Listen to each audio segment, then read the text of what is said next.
Il rentre chez lui, il travaille à domicile en tant qu'indépendant.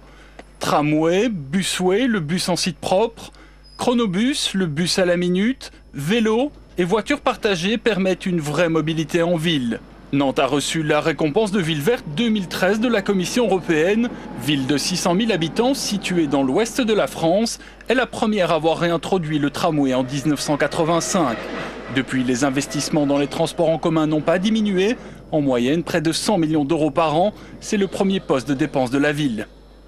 Sur le réseau structurant du tramway, aux heures de pointe, la fréquence c'est 3 minutes. Sur le réseau de busway, aux heures de pointe, on est à 2 minutes 30.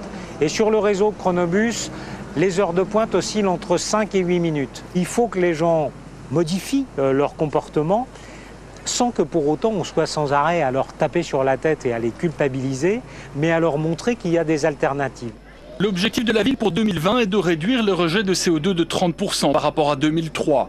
Plus ambitieux que ceux de l'Union, 20% de réduction pour 2020. La majorité des eurodéputés veut encore aller plus loin et insiste sur la dimension européenne qui manque cruellement dans la chasse aux gaz à effet de serre. You're watching 7 Days in Europe, and with me is German MEP Michael Cramer. Now, Mr. Cramer, we were talking a lot about Germany before, but let's talk about, you were the author of a report on transport innovation.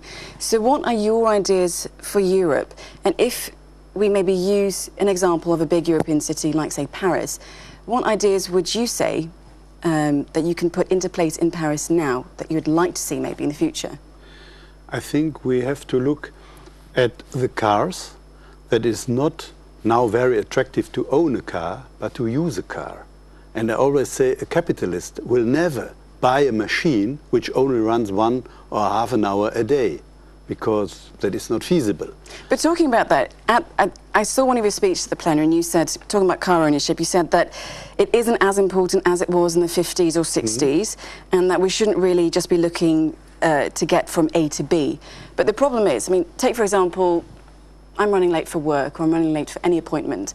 The easiest option for me is to either get into my car or get a taxi. So tell me how you stop me from doing that. For example, when I gave up my car and then I used more a taxi. And then in a year, I had to pay for the taxi what my car costs 1 month. But how do you propose that families, say big families, so a family of, say, 5 people, for all of them to pile into a car early in the morning is maybe cheaper? How do you get them onto public transport, onto trams, onto railways? How do you propose it? Of course, we need a public transport which is feasible for families, for children, for young children. But also the family with 5 persons, seldom, very seldom, they are all together in a car because there are different interests and so on. We've seen that in Europe we're pushing to reduce CO2 emissions by 2020. We're forcing manufacturers of cars to make cars that are better for the environment. Do you think that in Europe we're doing enough to meet the Kyoto Protocol and reduce greenhouse gases? I mean, for example, we've seen in France that they're trying to introduce a carbon tax. Yeah, they don't do enough because, of course, we need better